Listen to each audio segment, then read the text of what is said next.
Thank you very much.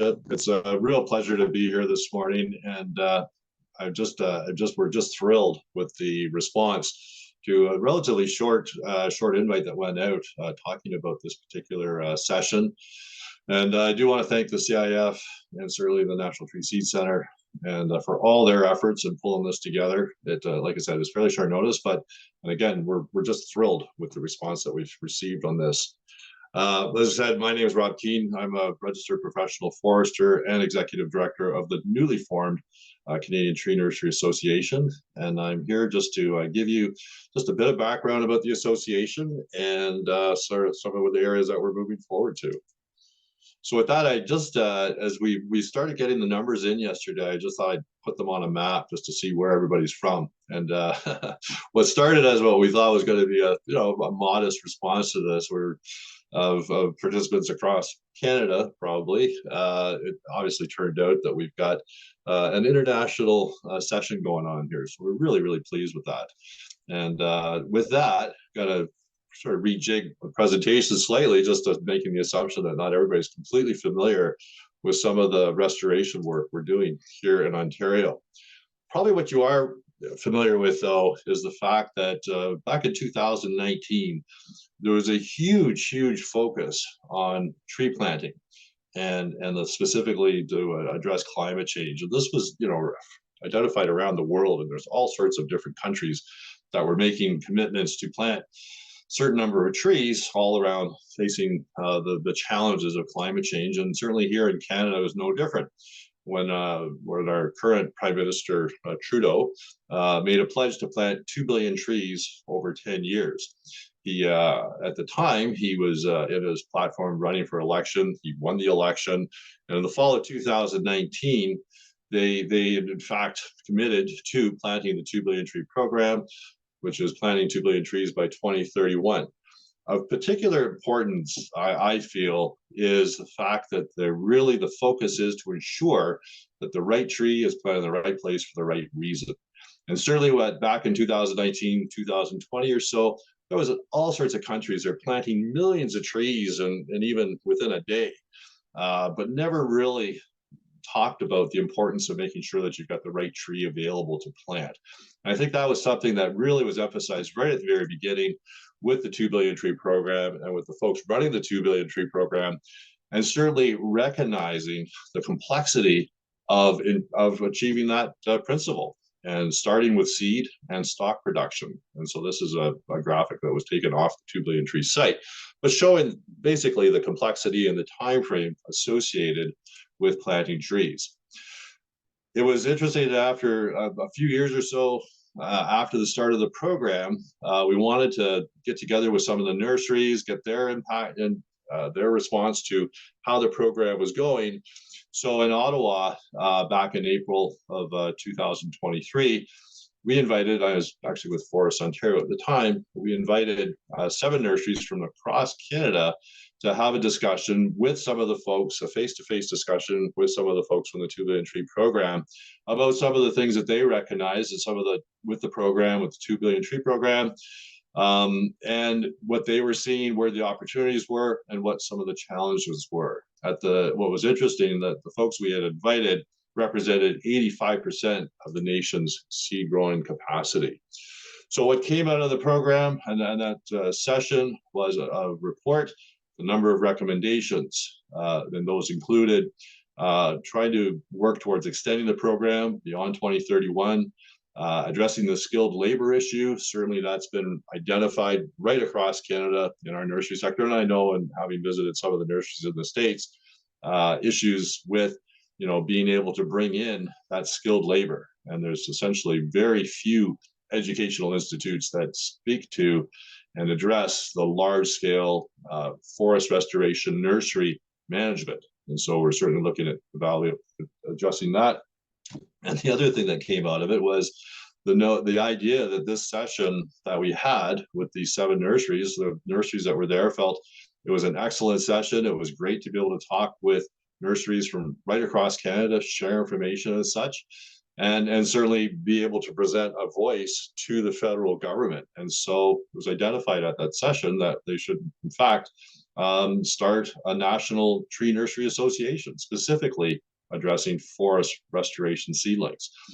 And so we started that in July 1 of just last year. We started putting this association together, and in October last fall, we launched the program and really looked at the opportunities for engagement between nurseries, looking for opportunities to share information to increase overall efficiencies. And of particular importance was to have that single voice representing the interests of tree nurseries right across Canada. And I know in working with the folks from the federal government, they found that very helpful, just to know what the nurseries were thinking, what the challenges were, where the opportunities were. So I think that was one of the bigger outcomes of starting this association. With that, we created a board with representation from nursery owners and right across Canada. We have started our membership. As of August, we had these were our members then. And just as of today, we now have 21 nursery representatives. A number of these have affiliate nurseries like the OPPFQ, who have 12 nurseries working within their umbrella, PRT, 22, and Coast to Coast 5. Have great representation across Canada, which we're very proud of. And again, this really makes a difference when you're talking to folks in the federal government, to be able to show this map and say, these are the nurseries we represent. So at this point in time, we have 57 nurseries producing well over 640 million seedlings annually to support our forest restoration efforts. So it's been a great success, and we couldn't have done it without the support of our partners. Again, Canadian Institute of Forestry is here today, and certainly with the support of the National Tree Seed Center as well. So we're very, very thankful to those folks. And as well, we have supporters, which are here today, and they'll be providing some presentations. And again, we couldn't have done what we're done. We couldn't have gotten ourselves in place without the assistance from these supporters. So we're very, very, very appreciative of their support during the development of the program. So we got the association established. We now wanted to start focusing on the other objectives that were identified in the report. And so certainly talking about extending the program beyond 2031. In fact, the day after we officially launched, we submitted a letter to the Prime Minister talking about the need to extend the program beyond 2031. Certainly there's, in particular with lots of areas now available for replanting after the extensive fires we received, there's a lot more trees that are going to be required that I'll speak to shortly, but really for the whole sector to get increase their overall capacity, which they see this as a business decision. And so having the program going beyond 31 is truly going to allow us to move forward with the program. The skilled labor issue, so we're very, we've created a proposal to the federal government's capacity grant program to support developing a co-op type program. We've had incredible support from across Canada from our nurseries along this line. And in fact, I've been meeting with provincial governments, talking about the program and recognizing that essentially the Crown lands are provincial jurisdiction. And so it's going to be very important for them to have this kind of program in place and to be able to support this program. So we're moving forward with that. We hope to hear soon the outcome of our grant proposal. And then we're really seeing that this is going to be a very positive step forward to addressing this particular issue.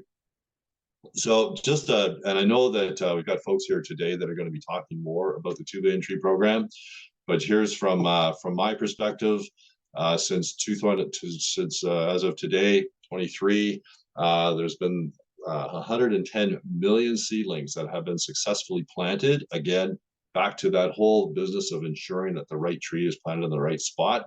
There's, of course, all sorts of values associated with this 110 million seedlings and the new forest. Those have been created.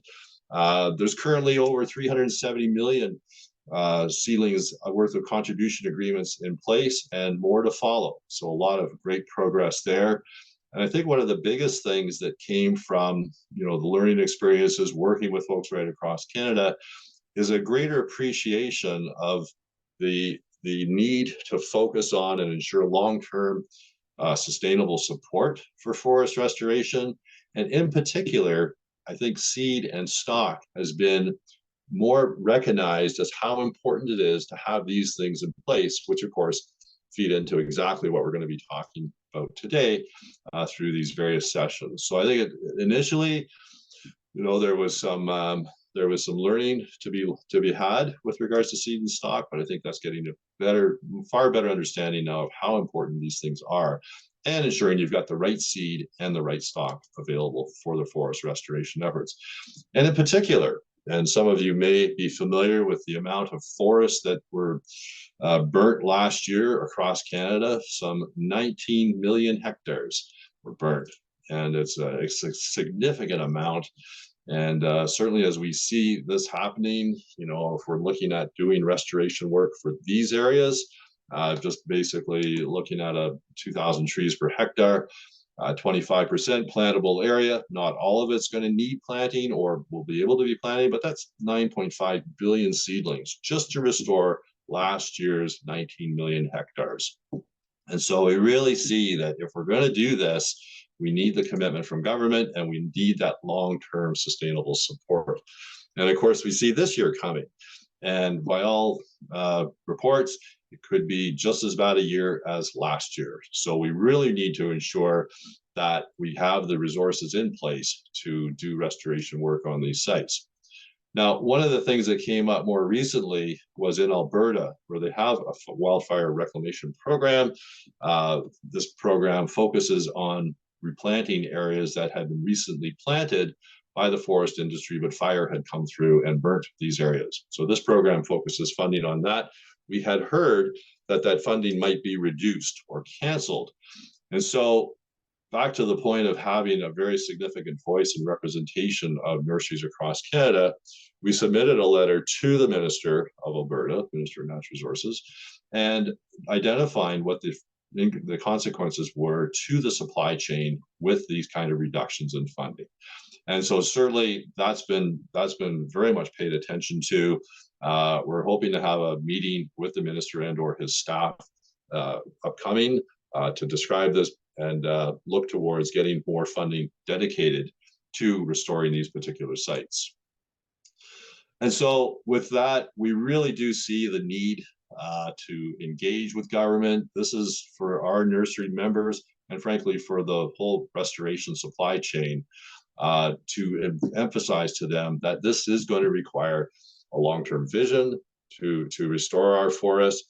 We're going to need that long-term commitment, resources to ensure that that infrastructure is comfortable to investing in their own infrastructure to grow the seedlings required to meet these future demands. And so we really recognize too that our membership now, as I said, 57 nurseries right across Canada. Size does matter. And so we know there's a few nurseries that still have expressed interest in becoming members. So we're working with those folks. Some of the benefits in membership are certainly, as we saw right from our meeting last April, nurseries from across Canada being able to connect with each other, share their ideas, share best management practices, technical information sessions such as this, where we can bring in outside information, outside advancements in the tree nursery world that can help improve efficiencies within tree nurseries. A lot of discussion about having a national tree nursery summit, and certainly looking for opportunities to put that together to invite our members. There's a lot of the members that really want to get out and see other operations right across Canada. So we're putting that together. And of course, the collaboration and partnerships with agencies outside of specifically the nurseries that this kind of network brings together. And I think the biggest thing is that united single voice is extremely important when we're approaching the federal government and provincial governments in talking about some of the issues that we see and some of the direction that the governments need to go in order to achieve those forest restorations. So, as I said earlier, size does matter. And we look forward to bringing in more nurseries as we move forward to express their concerns and understand what everybody's issues are and be able to be that voice of the Canada's tree nurseries. So I want to thank you with that. And again, thanks to everybody for attending today. At the end of the day, and we'll probably mention this a few times, but we'll be staying on. And if so, there's any nurseries that want to discuss further about the association or any other questions or any concerns you have, I'll be available to do that. I believe Melissa is going to be available as well on the seed side of things. So again, thank you so much for participating. And at this point in time, hopefully Donnie is here.